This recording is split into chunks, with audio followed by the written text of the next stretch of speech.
Olá, ouvintes! Estamos de volta com mais um episódio do podcast Vamos Falar de Saúde da Rede de Hospitais São Camilo de São Paulo. Eu sou a Cecília e faço parte da equipe de marketing aqui da instituição. Hoje iremos falar com a nutricionista Tatiana Bononi sobre nutrição de pacientes oncológicos. Seja bem-vinda, Tatiana! Olá, sou Tatiana Bononi, nutricionista. Sou especialista em gestão de negócios de alimentação e nutrição pelo Centro Universitário São Camilo. Tenho pós-graduação em obesidade e emagrecimento pela Universidade Gama Filho e atualmente exerço o trabalho de gerente de nutrição corporativa das unidades Santana, Pompeia, Ipiranga e Granja Viana, na rede de hospitais São Camilo de São Paulo. Tatiana, como a alimentação pode auxiliar no tratamento oncológico? Olha, a alimentação, a boa alimentação, no caso, ela evita a degeneração de todos os tecidos do corpo. Então, desde a reconstrução dos tecidos, até o fortalecimento, para passar por todo o período de tratamento do câncer. Então, tendo uma alimentação adequada, ela é muito importante por esses fatores. Assim, o paciente ele vai se sentir melhor, ele vai manter ou vai recuperar o peso dele, ele vai tolerar melhor todos os efeitos colaterais, que o tratamento traz consigo. Ele diminui os riscos de infecção, otimiza a cicatrização no caso de feridas, Mas a terapêutica nutricional, ela precisa ser individualizada. E o quanto antes começar esse acompanhamento, ele é melhor para prevenir a perda de peso e a desnutrição. Quais os tipos de alimento que o paciente oncológico ele deve evitar? Os alimentos que eles são embutidos, que são os ultraprocessados, eles não são recomendáveis para nenhuma classe, nenhum tipo de pessoas. E principalmente os pacientes oncológicos, é muito aconselhável evitar todas essas carnes processadas, como presunto, salsicha, linguiça, bacon. Eu sei que são alimentos que têm bastante paladar, que as pessoas gostam bastante, mas eles não têm uma boa qualidade nutricional. Então você só vai ingerir bastante calorias, mas eles não vão trazer nenhum benefício para o organismo, muito pelo contrário. Então, neste momento em que o paciente está fazendo esse tratamento oncológico, então esses alimentos, essas comidas industrializadas, elas não são recomendadas. Tatiana, e quanto aos doces? Esse paciente ele pode comer doces? Os doces, no caso, assim, o açúcar, não existe nada comprovado que ele é um alimento cancerígeno.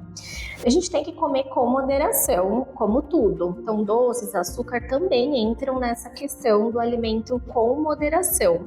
Mas a gente pode até dizer que é um mito que os alimentos que contêm o açúcar, eles alimentam as células cancerígenas, do tumor. Mas a gente precisa consumir tudo com muita moderação. Então, tudo que nós pudermos evitar e dar preferência para alimentos mais saudáveis in natura, então, por exemplo, ao invés de comer um doce de sobremesa, consumir frutas, ao invés de tomar algum suco com açúcar, tomar um suco natural, Então, a alimentação mais saudável, ela é mais indicada para todos os tipos de pessoas. E tem alguns fatores, que quando você está no processo de tratamento oncológico, a gente pode evitar, que são alguns alimentos que eles podem piorar esses efeitos colaterais, que o tratamento ele traz. Então, por exemplo, pacientes que eles estão mais nauseados, então é preferível evitar a ingestão de líquidos durante as refeições, evitar comer comidas muito gordurosas. Por exemplo, se você está com feridas, na boca, na parte interna da boca, é importante evitar alimentos muito quentes ou muito gelados, né, extremos de temperatura, alimentos que contenham muitos condimentos, como pimenta, páprica, ou alimentos que têm uma consistência mais dura, secas, como torrada. Uma fruta mais ácida também é recomendável não consumir se estiver com essas feridas, né? E, assim, se você estiver com um quadro de diarreia, por exemplo, evitar as fibras. Então, evitar comer frutas com a casca, evitar tomar leite. No caso, se você estiver fazendo a quimioterapia, em que o medicamento ele é à base de platina, é aconselhável principalmente não consumir nada que seja gelado, água gelada ou gelo, porque a platina ela afeta diretamente na deglutição, no processo de engolir mesmo desse paciente. Então ele dá um tipo de choque. E aí o paciente ele pode também desenvolver algum tipo de restrição, de medo por consumir alguns alimentos. Então são algumas coisas que são importantes, né, que o paciente tenha ciência para que o processo, né, o tratamento, ele seja o mais tranquilo possível. Tatiana, e você comentou a questão de temperos, né? Esse paciente oncológico, durante o tratamento, é importante na alimentação dele não ter muito tempero? Então, isso é muito particular, sabe?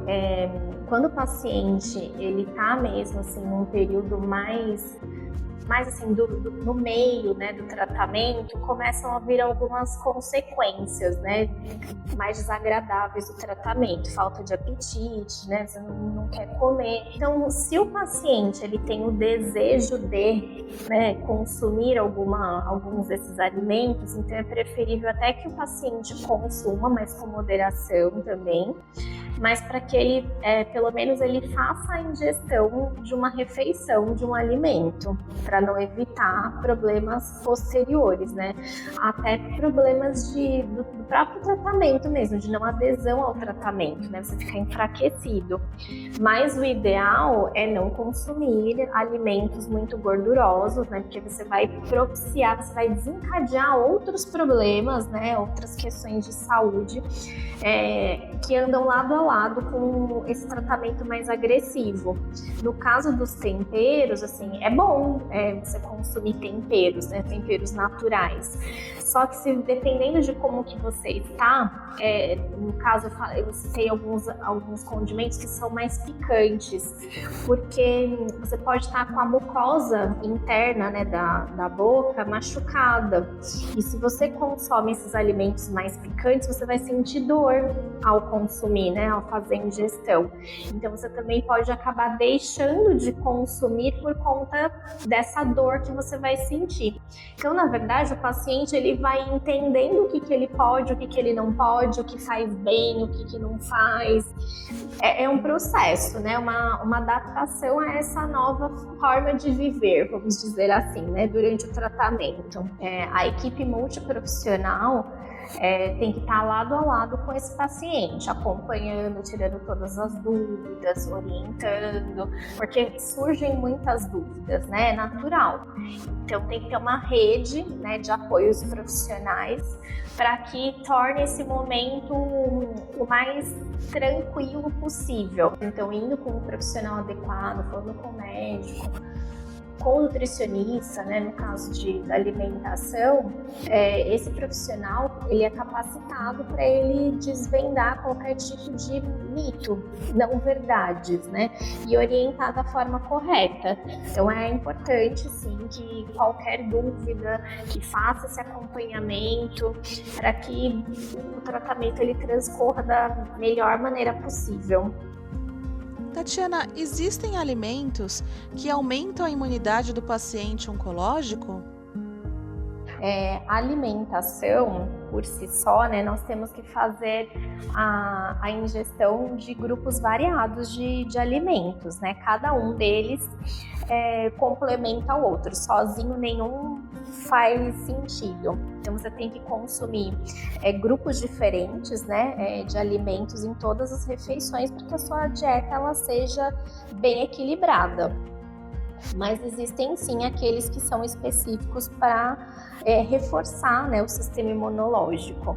Então, no caso do grupo de frutas e vegetais, né, eles são antioxidantes, eles têm vitaminas e minerais e, por exemplo, laranja, limão, morango, eles têm muita vitamina C.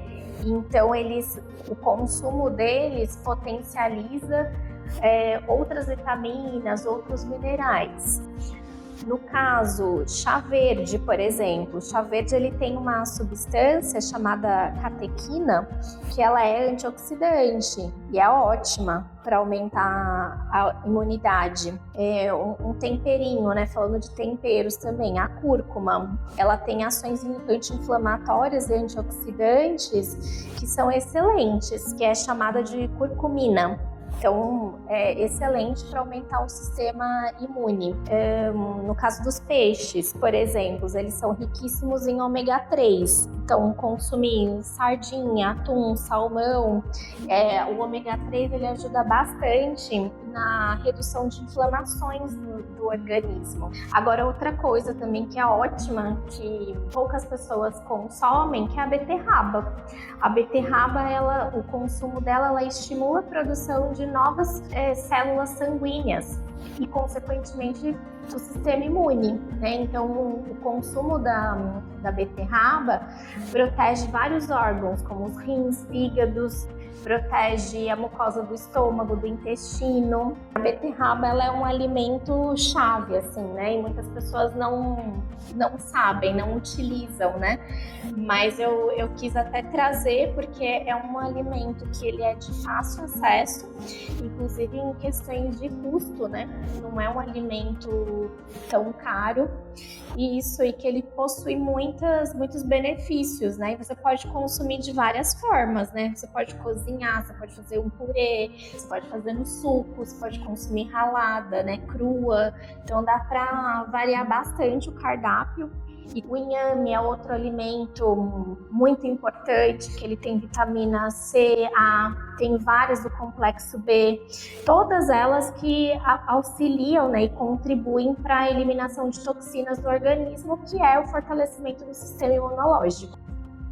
E quando é indicada a ingestão de suplementos nutricionais de vitaminas e minerais? Olha, é importante sempre para fazer o uso desses suplementos que tenha um acompanhamento de um nutricionista. Por quê? Não basta você achar que precisa de fazer a suplementação, né, de algum nutriente e comprar sem que tenha uma orientação.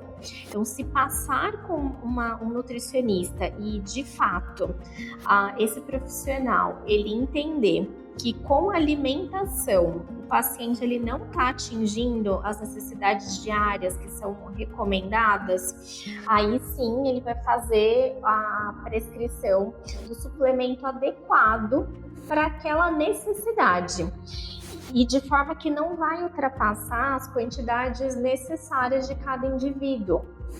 Então é importante, assim, tá com uma baixa ingesta alimentar, não tá conseguindo atingir os níveis mínimos, né, de micronutrientes, que são as vitaminas e os minerais, não está atingindo o que nós preconizamos como sendo ideal, né, que é 60% das necessidades energéticas basais, né, tá com muito vômito, perda de peso, né, por diarreia, aí sim é indicado fazer o uso desse suplemento, sim, mas sempre reforçando com o acompanhamento de um nutricionista, que aí nós vamos mostrar todos os benefícios, né, que aquela suplementação vai trazer ou no pós-cirúrgico ou durante o tratamento, para diminuir os sintomas, né, e melhorar também toda a parte do sistema imune e de melhora do tratamento.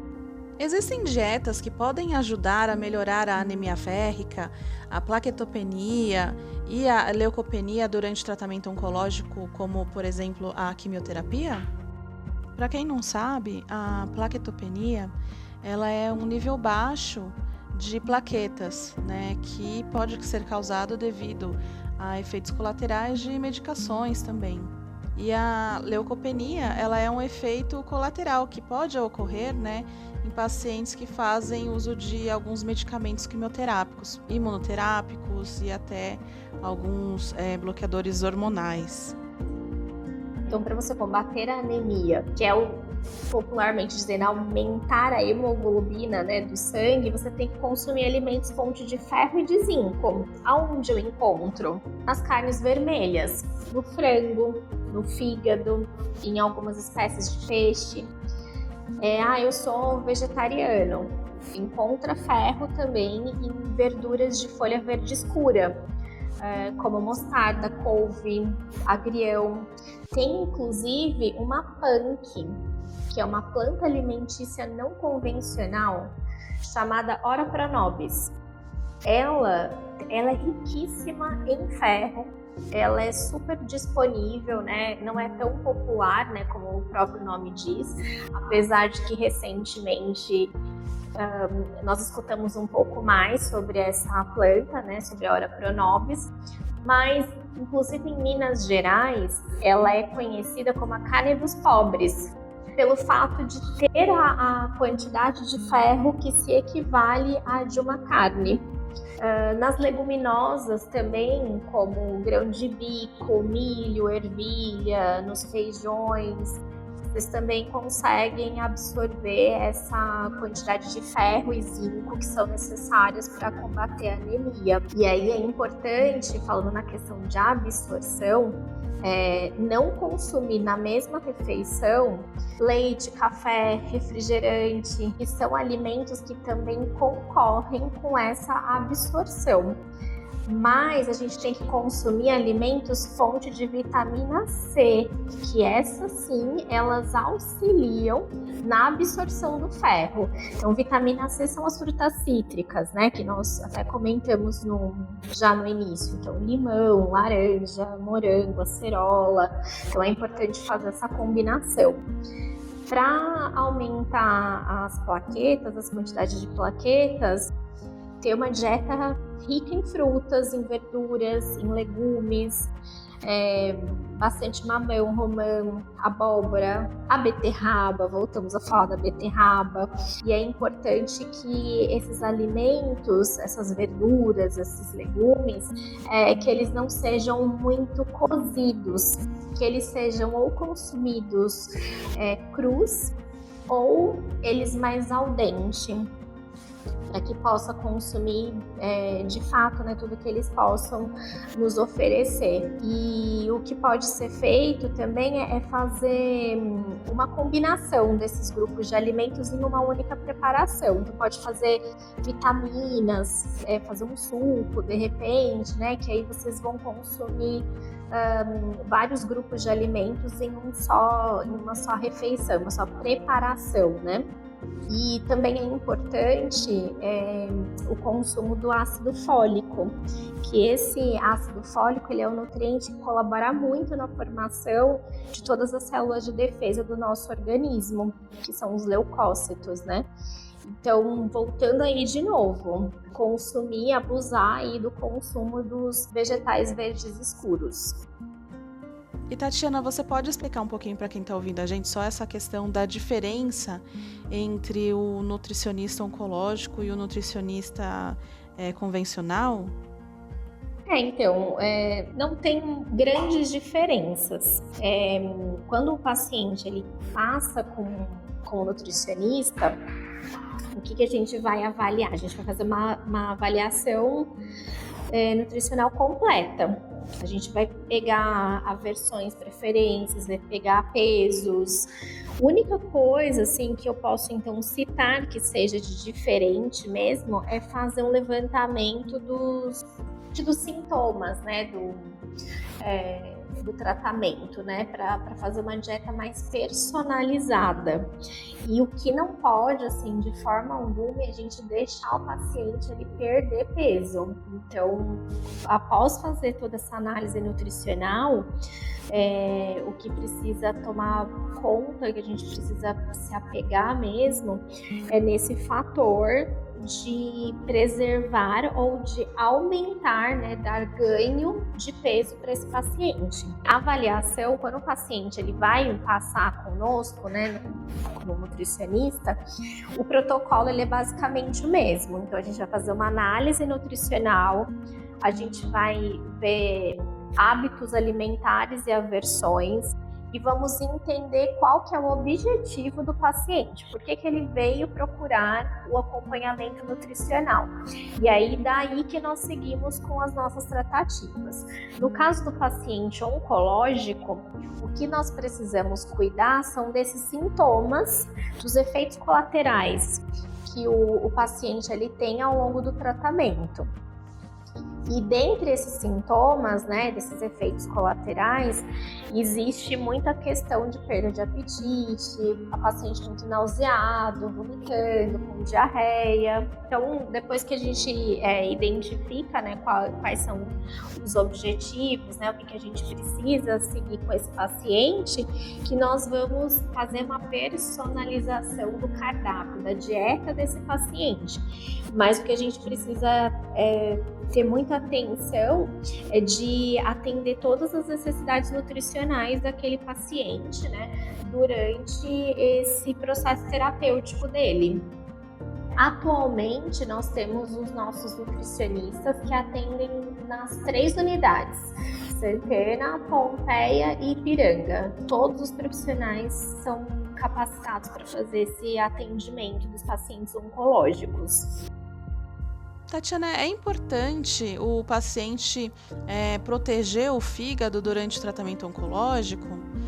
Porque algumas medicações, né, que são muito fortes, elas podem acabar atacando o fígado, né? Então, tem algum tipo de alimento que pode ajudar a fazer essa proteção? Tem sim. Para proteger o fígado, né, o que nós temos que consumir são alimentos que contenham um aminoácido chamado metionina. Onde que nós encontramos este aminoácido? Nos ovos, especialmente na clara, não é tanto na gema. Em peixes como atum, salmão, tilápia. Encontramos também em alguns laticínios e em carnes, mas onde nós mais encontramos mesmo é na clara dos ovos. E outra dica, né, importante é de tomar bastante líquido. Então, quando você faz a ingestão correta de água, você ajuda a eliminar essas toxinas, né, que são adquiridas, né, pelo tratamento. Então, elas são eliminadas mais rápido do organismo, e com isso a gente tem o estímulo do sistema circulatório dos rins e dos fígados. Então, tomar água de coco, são alimentos, né, que ajudam nessa reparação e nessa proteção do fígado. Tomando água de coco, inclusive, mas o ideal é a natural, né? Essas águas de caixinha, a gente entra naquele mesmo mérito comentado anteriormente, que são de alimentos ultraprocessados, que não são tão saudáveis, né? Na falta de um alimento natural, faz a vez, mas não é o ideal. O ideal é a água de coco natural, porque ela ajuda a repor todos os sais minerais e vitaminas que são perdidas, né, durante esse processo. A vida moderna acabou levando a gente para essa facilidade, né, de consumir alimentos prontos. Mas a natureza é muito sábia, né? A natureza nos fornece todos os alimentos, eles estão prontos para a gente consumir. Então, nada melhor do que a gente usufruir de todos esses benefícios, né? Para que a gente tenha a nossa alimentação de qualidade, uma alimentação equilibrada.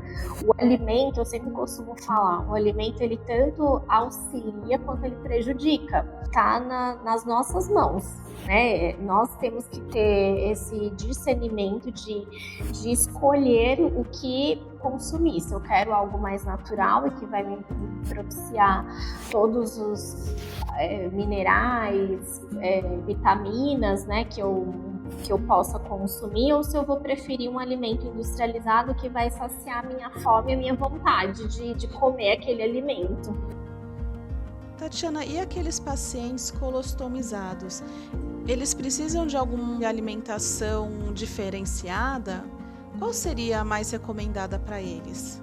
Os pacientes que são colostomizados, o que eles precisam se atentar e evitar é o consumo de alimentos que são fermentativos ou que são de difícil digestão. Então, no caso de exemplos, né, para ficar mais fácil, alimentos fermentativos são os feijões, couve-flor, repolho, cebola, até entra nesse grupo os açúcares e doces, chocolates, bebidas gaseificadas e a cerveja. E aí dá preferência para alimentos que são de fácil digestão, que nós chamamos de carboidrato simples, que aí é macarrão, pão, arroz, são na parte das proteínas, as carnes que são mais magras, que não tem tantas gorduras, os ovos. Aí, neste caso, os vegetais mais cozidos, frutas sem casca e sem a semente, é importante. Então, são algumas dicas, né, de alimentação que contribuem para o paciente colostomizado. Assim como você comentou anteriormente, pode ser que o paciente, em algum momento, ele possua uma perda de apetite. Existe alguma forma de ajudar esse paciente com que ele continue se alimentando? Tem que tentar entender qual que é o momento do paciente, né? Então, às vezes o paciente ele tá com uma perda de apetite, porque às vezes ele também tá com uma dificuldade de mastigar, de engolir. Então, o bom é de oferecer alimentos mais líquidos, mais homogêneos, né? Então, um caldo ou uma sopa batida, vitamina de frutas, o próprio suco de frutas mesmo, às vezes até para essas bebidas usar um canudinho, que aí facilita, né, a ingestão desses alimentos.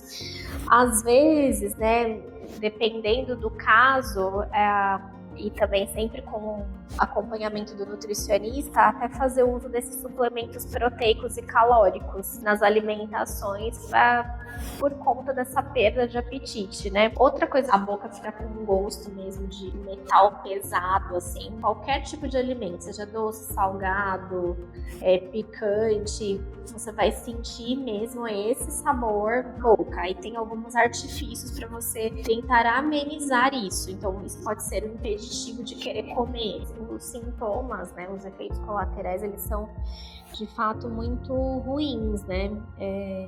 E aí leva mesmo o paciente a não querer comer. A maioria dos efeitos colaterais, eles têm interligação com a alimentação. E aí, às vezes, assim, a família não está tão preparada, então acaba não forçando ou usando de outros artifícios, né, outras formas para que o paciente coma, e aí os dias vão se passando, e a perda de peso ela vai sendo cada vez mais rápida. Então, para reverter isso é muito ruim. Então, todos os familiares, né, a rede de apoio mesmo desse paciente, ele precisa ter a consciência, né, do porquê manter o paciente bem nutrido, bem hidratado, para conseguir enfrentar e passar com menos de problemas aí durante esse ciclo, né. Outra coisa é a mucosite, que são essas feridas na boca. Então, por sentir dor, o paciente também opta por não comer, né, ao invés de sentir dor, eu não vou comer. Então tem esses fatores, ou ficar enjoado, né, nauseado com alguma preparação. Então, a gente sempre fala para fazer preparações que não tem muito cheiro, sabe? Eu citei várias vezes o peixe, mas alguns pacientes eles têm aversão ao cheiro do peixe. Então a gente precisa ir entendendo as particularidades de cada paciente para que a gente não perca esse paciente, né, na questão de ingesta adequada de nutrientes. Outra coisa que é muito válida de não deixar esse paciente fazer as refeições sozinho. Então, quando tem uma companhia, você estimula até que esse paciente ele se organize, né, na questão de comer, de ter horários de refeição. Então, são coisas que contribuem para que o paciente ele faça a ingestão dos alimentos, mesmo com essa questão de não ter um apetite. Tatiana, você comentou bastante durante o podcast sobre a perda de peso do paciente. Por que é tão importante o paciente manter o seu peso ou ter um ganho de peso saudável durante o tratamento oncológico que ele está realizando? Então, a perda de peso está associada diretamente com a ingestão inadequada de nutrientes, seja os macronutrientes, proteínas, gordura, e tanto dos micronutrientes, né, que são as vitaminas, os minerais. Então, todo esse conjunto de nutrientes são os que mantêm o nosso organismo apto e, popularmente dizendo, forte, para que você consiga enfrentar esse período do tratamento, que é um tratamento mais agressivo. Então, se você não tem a ingestão de todos esses nutrientes, você também não consegue reagir bem a esse tratamento. Então, o tratamento começa a não fazer mais efeito. Então, a gente precisa, sim, estar bem nutrido. O peso também propicia, de repente, até alguma questão de lesão de pele, né? Você tá muito emagrecido. Para recuperar esse peso, ele é muito difícil. Então, você não pode deixar muito tempo que o paciente fique com a perda de peso. Quando começou o tratamento, já é importante fazer o acompanhamento para pelo menos manter o peso que você começou o tratamento. Porque uma vez perdido, é muito mais complicado reverter este quadro. E quando é indicado ao paciente a nutrição integral? Esse assunto ele é bem complexo. Porque se o paciente não tem, o tumor dele não é de cabeça e pescoço, ele consegue, né, ter o trato digestório íntegro, então ele tem condições de se alimentar. Então a gente sempre vai investir na alimentação via oral. Só que tem todos aqueles efeitos colaterais, né, que a gente comentou. Então pode ser que o paciente ele não esteja ingerindo as quantidades necessárias de macro e micronutrientes. Então quando ele não atinge 60% das necessidades diárias dele por mais de 10 dias, é que aí nós temos que usar esse artifício da nutrição integral, porque senão a gente perde muita caloria, a gente perde muito caloria, assim, a gente perde muito peso do paciente. Então nós precisamos entrar com essa outra forma, essa outra via de administração de nutrientes, que é a nutrição integral. Só que tem alguns pacientes que sentem o desejo de comer alguma coisa. Então a gente pode fazer também alimentação mista, desde que ele tenha o trato alimentar em bom funcionamento, ele seja íntegro, ele consiga deglutir, ele consiga mastigar. Então a gente tem várias vias de alimentação. E quando o paciente ele já chega em cuidados paliativos, em terminalidade de vida, mesmo que ele não tenha condições, o trato digestivo dele não esteja íntegro, a gente tenta alguns artifícios, né, quando tem algum desejo alimentar. Aí você usa essa via de alimentação para que o paciente ele mantenha todas as necessidades basais do corpo. Mas, por outro lado, né, tem essa questão de não sentir o sabor, né, e alguns pacientes terem esse desejo, principalmente em função de serem pacientes oncológicos, né, que existe, né, essa vontade um pouco mais aflorada de consumir algum alimento, alguma coisa que remeta à infância, que remeta à casa, alguma pessoa querida. Então tem que avaliar bem, mas se não tiver o trato digestivo íntegro, a gente não consegue de fato fazer essa vontade do paciente. Aí tem que ser a nutrição integral exclusiva até recuperação, né, do estado nutricional e até que esse paciente ele tenha condições de engolir, de ter um alimento que seja pastoso ou que a gente vá fazendo a evolução até chegar na alimentação geral, que nós chamamos nas dietas alimentares. Esse paciente oncológico que termina o tratamento, ele precisa mudar alguma coisa na sua alimentação? Ele deve manter a alimentação, né, de qualidade, até mesmo porque a maioria dos alimentos, eles assumem um papel que ajuda a controlar todos os problemas, né, por conta de doença. Então, aumenta a imunidade, evita o surgimento de outros problemas, né, decorrentes da enfermidade. Então, seguir uma alimentação mais saudável, né, rica em nutrientes, você aumenta a sua imunidade, você deixa o organismo ele mais forte para enfrentar todas as consequências que virão por aí. Então, evitar comer ultraprocessados, refrigerantes, consumo de álcool, e investir mais uma vez nos alimentos mais naturais, legumes, verduras, cereais, e continuar sempre fazendo acompanhamento com um profissional nutricionista. Tatiana, você tem alguma dica sobre alimentação segura para o paciente que você queira compartilhar aqui com a gente? Eu tenho algumas dicas que eu considero que sejam importantes e que nós aplicamos nos nossos hospitais, né? Os nossos profissionais, eles também dão essas dicas para os pacientes quando eles vêm se consultar, dependendo dos efeitos colaterais que o paciente traz para a gente. Então, uma das dicas, né, que já citei, mas é importante a gente reforçar, que é se preocupar com a temperatura dos alimentos. Então, não consumir alimentos nem muito frios e nem muito quentes. Então, procurar alimentos em temperatura ambiente quando você tem alguma questão na sua boca, né? Fracionar o máximo possível, né, das refeições. Isso também contribui para a questão de perda de apetite. Então, tudo bem não consumir tudo em uma única refeição, mas que essa alimentação ela seja fracionada e que o paciente ele não deixe de consumir, de comer a cada 3 horas, por exemplo. Enriquecer as preparações, né? Então, por menor que seja a porção que o paciente consiga se alimentar naquele momento, mas usar de leite em pó, de azeite, manteiga, aveia, coisas para enriquecer, deixar aquela pequena porção mais enriquecida, né? Com mais calorias, com mais proteínas. Isso é muito, muito importante. Mais uma vez, evitar e melhor não consumir alimentos industrializados, principalmente no período de tratamento. Tomar muito líquido, a hidratação ela é muito importante.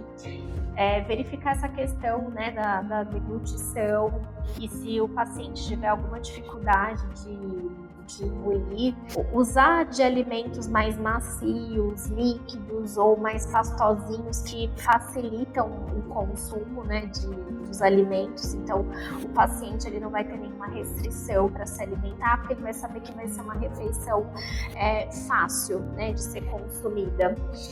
Para aqueles pacientes que a gente estava comentando, né, que fica com aquele gosto ruim na boca, uma dica seria, antes de se alimentar, ou enxaguar a boca com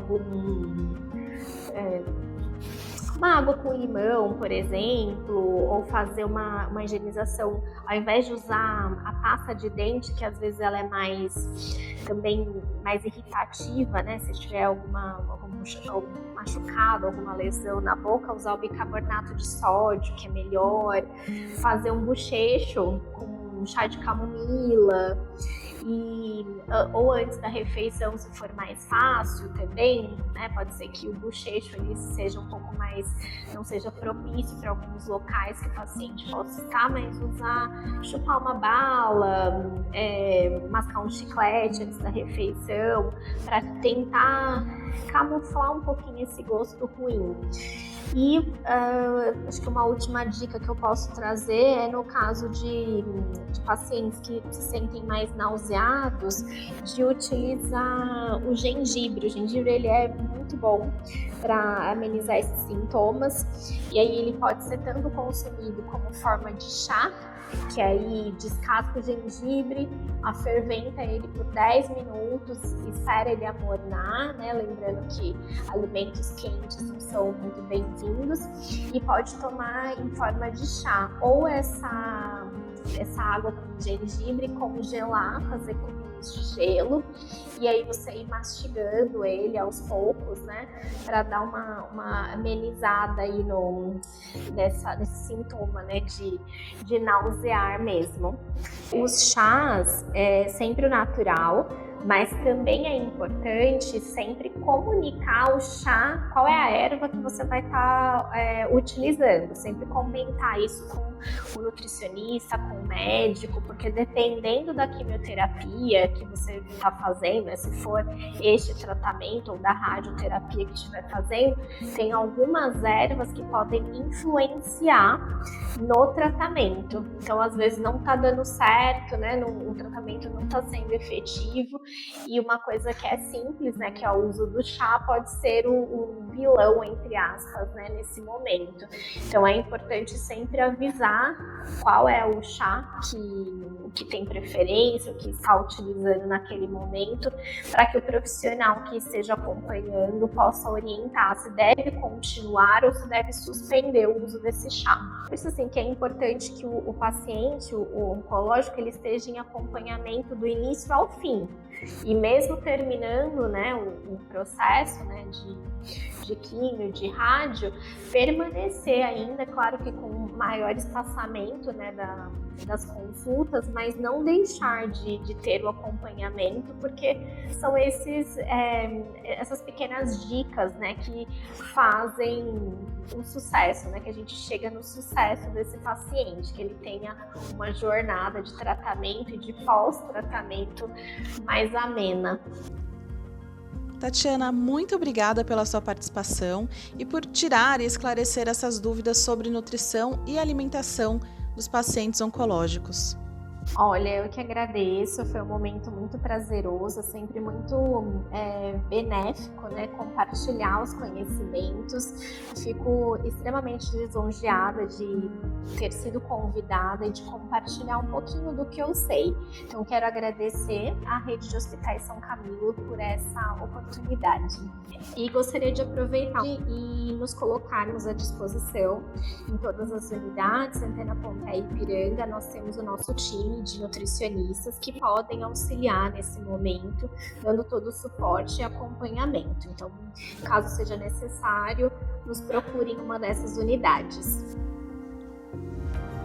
E você que está ouvindo essa edição do Vamos Falar de Saúde, fique ligado e não deixe de acompanhar, seguir e favoritar os podcasts da Rede de Hospitais São Camilo de São Paulo aqui na sua plataforma de áudio preferida.